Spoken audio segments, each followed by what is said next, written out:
We've done the Western Conference, now it's time for the East.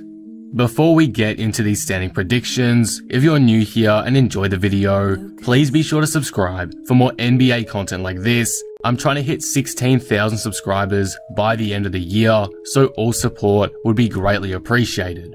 Anyway, with that being said, let's get right into these standings predictions, starting at number 15. Number 15, the New York Knicks.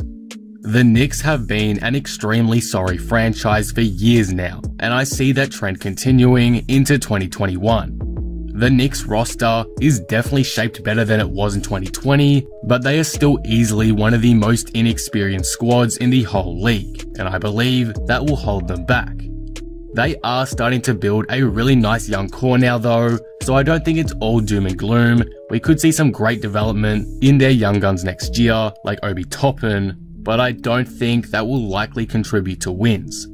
Again, the roster is more watchable now than it was in previous seasons, and the hype around the team is slowly returning, but there is no way that they are more than a 20-win side. I have the Knicks winning around 15 games next season. Number 14, the Detroit Pistons. The Detroit Pistons had one of the worst off-seasons in the league, making some extremely questionable decisions as they loaded on front-court talent for next season. They overpaid for guys like Plumlee, who won't bring much to an already below-average franchise, so I'm not really sure what the plan is. What's clear though is this team wishes to tank and rebuild through the lottery, and with the moves they've made, that's definitely where they are headed for at least half a decade. Sorry to say that, Pistons fans. The only reason why I don't have Detroit in 15th and instead have them here is because of the return of Blake Griffin, who before his injury was playing at some of the best levels of his career and was showing how great of a player he really is. I'm also a big fan of their draft selection Killian Hayes. He's an underrated candidate for the Rookie of the Year in my opinion, so if they can develop him well next season with the veteran presence of Derrick Rose, Detroit can show flashes of at least being a solid team in 2021. Overall though, the Pistons have an extremely poorly constructed roster, so for that reason I have them down at number 14, regardless of the return of all NBA caliber player Blake Griffin. I have Detroit winning around 15 to 20 games next season. Number 13, the Cleveland Cavaliers. Though the Cavaliers have one of the weakest rosters in the NBA and lack a lot of direction, I'm actually quietly looking forward to their 2021 season.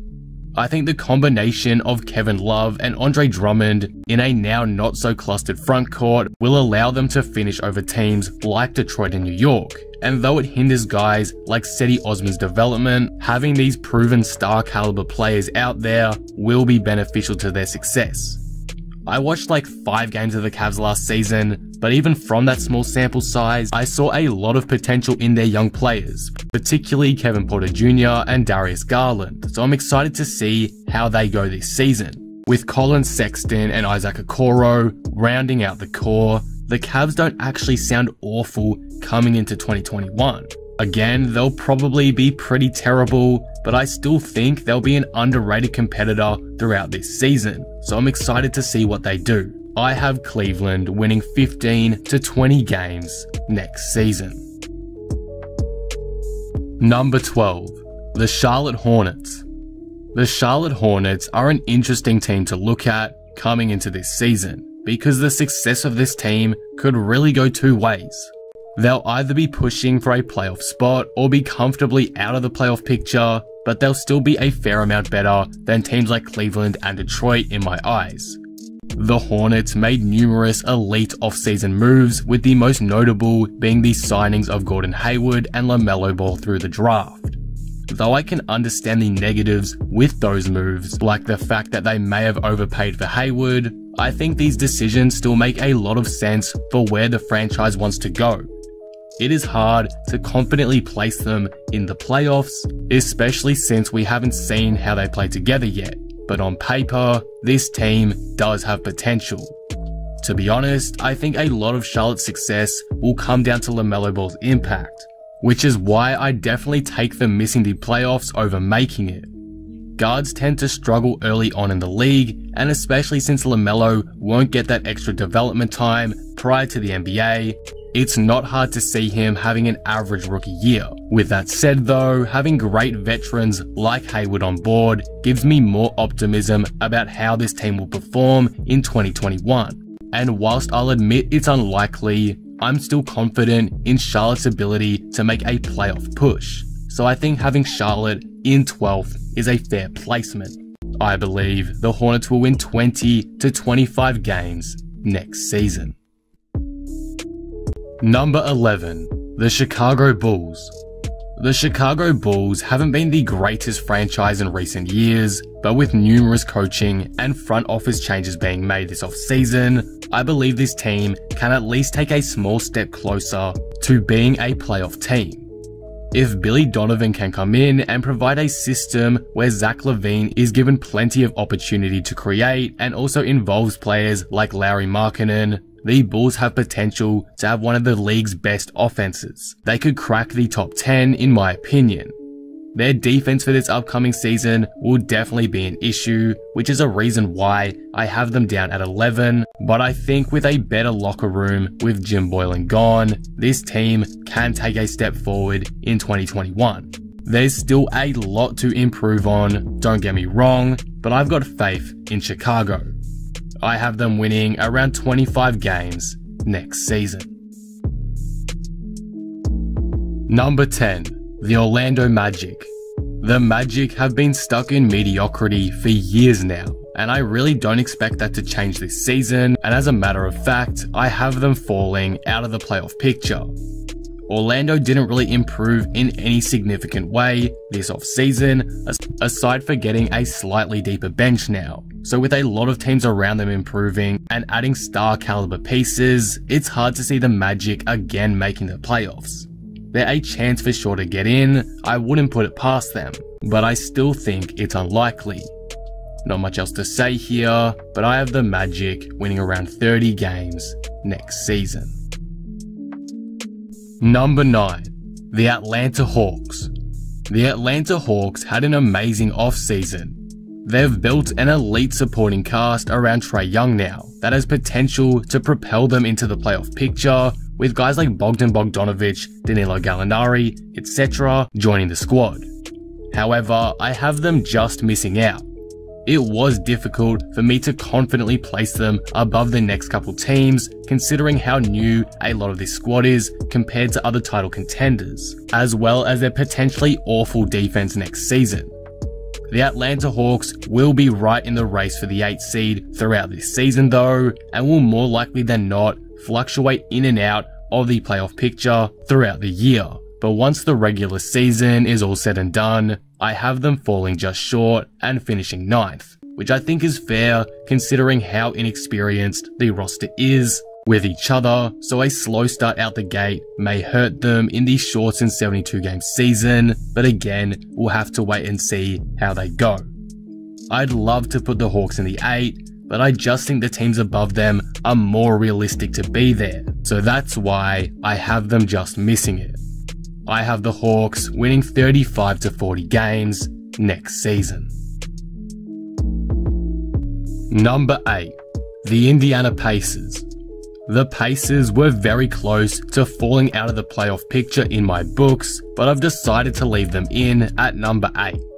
The problem for the Pacers through this upcoming season is the fact that their roster no longer stacks up against the rest, as they failed to make any significant upgrades to their team, which is why I can see them falling down the standings. There are some questions with the roster too that raise concerns about how far this team will go next season. What's the deal with Victor Oladipo and his health?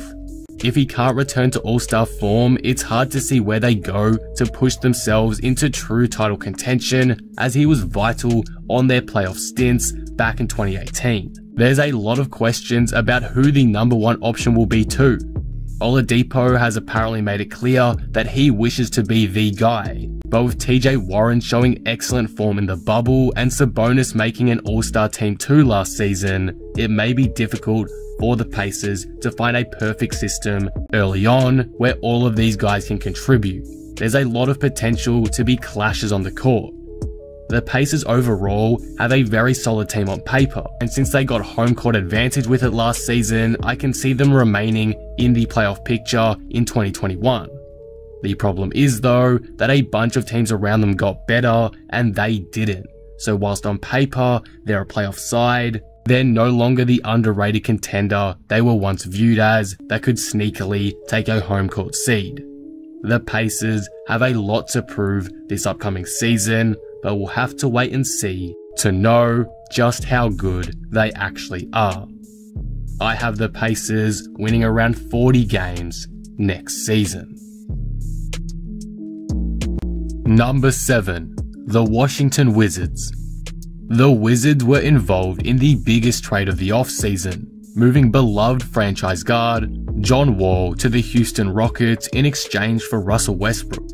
This trade is amazing for the Wizards in my eyes and makes them locks for the playoffs in 2021. Westbrook is an upgrade over Wall, so the backcourt improves immensely, and with an already great core featuring the likes of Davis Bertans, Rui Hachimura, etc., the Wizards could be an unexpectedly elite offense next season.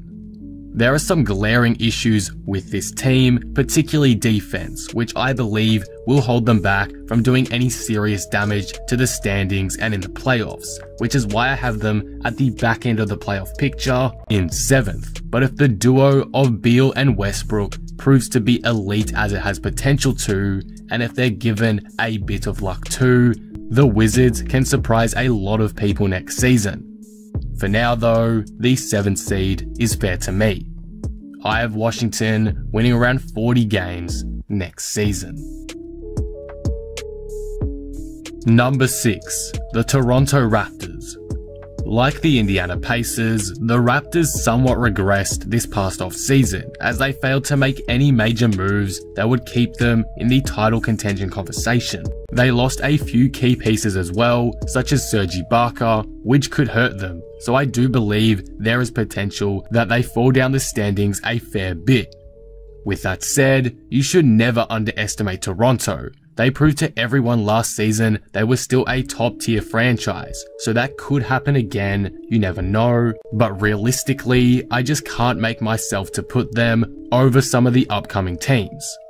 With a core of Siakam, Lowry, Van Vliet, Aaron Baines, and many more young pieces like Boucher and Terrence Davis coming along amazingly, the Raptors will still be a threat next season. But again, it's hard to see them staying in the top 2 or 3 seeds, so that's why I have them down at 6. I have the Raptors winning around 40 to 45 games next season. Number 5. The Miami Heat. Now before you hate on me here, I'm not doubting the Miami Heat by putting them this low in the standings. If I'm being honest, they're probably my 3rd or 4th team to make it out of the East. But purely based on what I think will happen in the regular season, because these are regular season standings if that wasn't clear, I think they will finish 5th, and here's why. The Miami Heat, like the Lakers, are having an incredibly short turnaround this offseason, meaning they might be quite tired out of the gate. They also may rest their stars like Butler a fair bit to begin the season, as again, they haven't had a lot of time to recover. The Heat also didn't make many upgrades this offseason, whilst teams around them like the Bucks and 76ers did, so I can see them slipping behind the pack. I just want to make it clear though that there isn't much difference between the Heat in 5th and the upcoming teams in 3rd and 4th, so it's not like I reckon Miami will be a 1st round exit. With that said though, I just find it unlikely that they'll find another step to take next season that will make them that much deadlier, unless they make a blockbuster trade for a guy like James Harden. Miami are still a great squad, but I can't see them taking another big leap next season like they did in 2020 in the playoffs. The good thing is, Miami want people to doubt them, so I'll probably be proven wrong here, but right now, the 5th seed is fair in my books. I have the Heat winning around 45 games next season. Number 4. The Philadelphia 76ers. After an incredibly disappointing 2020 season, the Philadelphia 76ers have put themselves back in the title contention hat after making some elite moves this offseason. They've fixed a lot of weaknesses they had last season, the big one in particular being spacing. They got rid of Al Horford, who clogged the paint and disrupted the offensive rhythm of Ben Simmons and Joel Embiid, and they replaced him with 2 elite shooters in Danny Green and Seth Curry.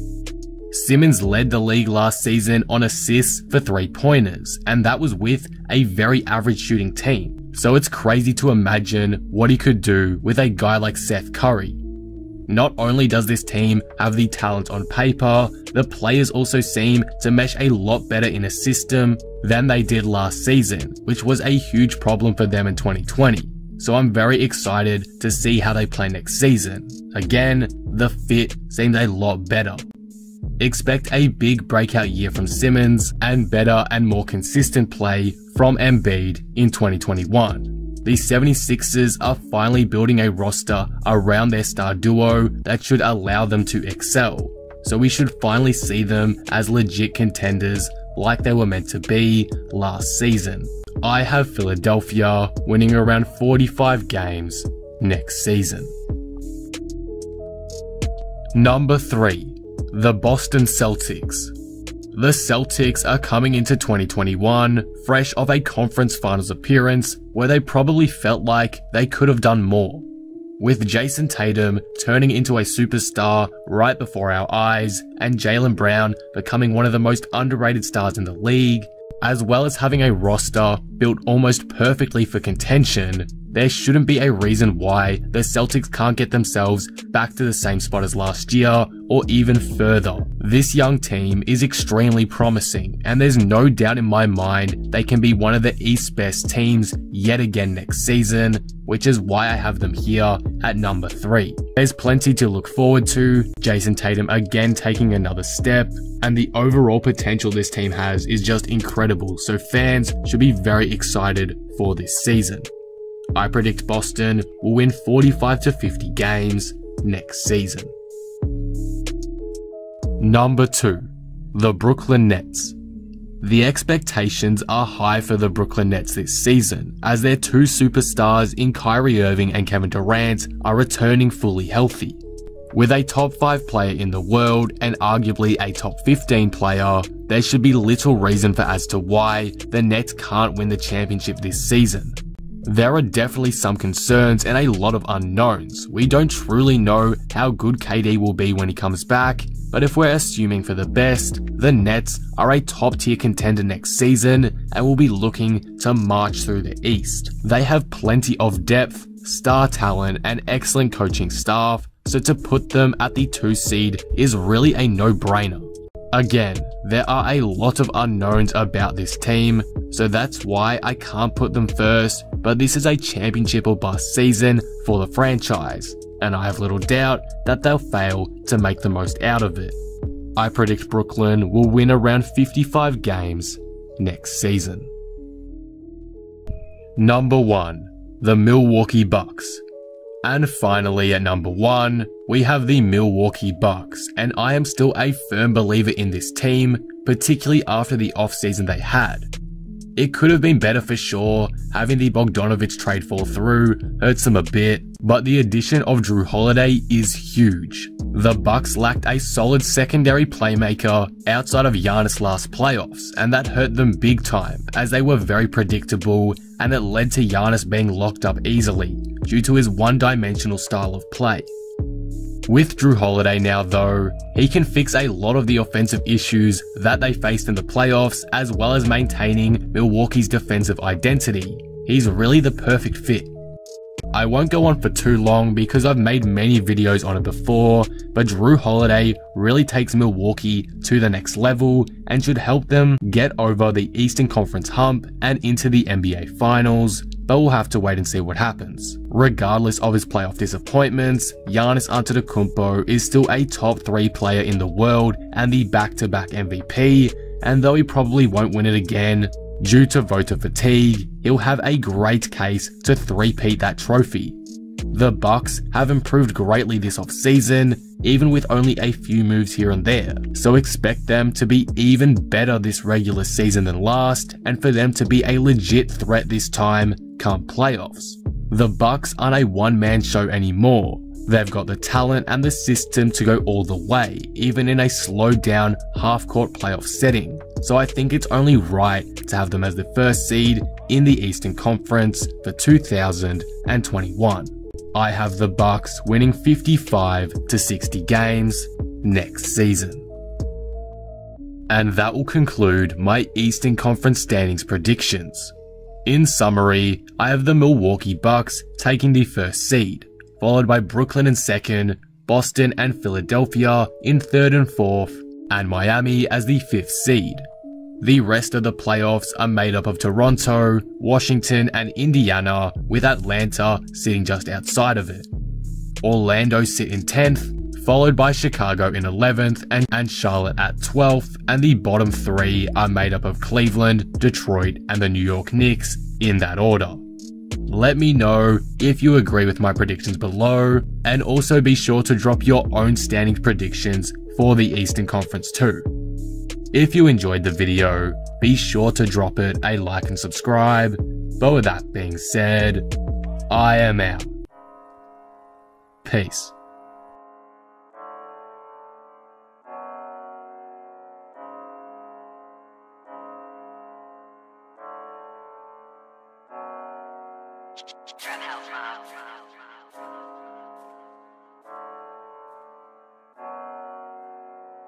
Hey, Mobs, that sounds wavy.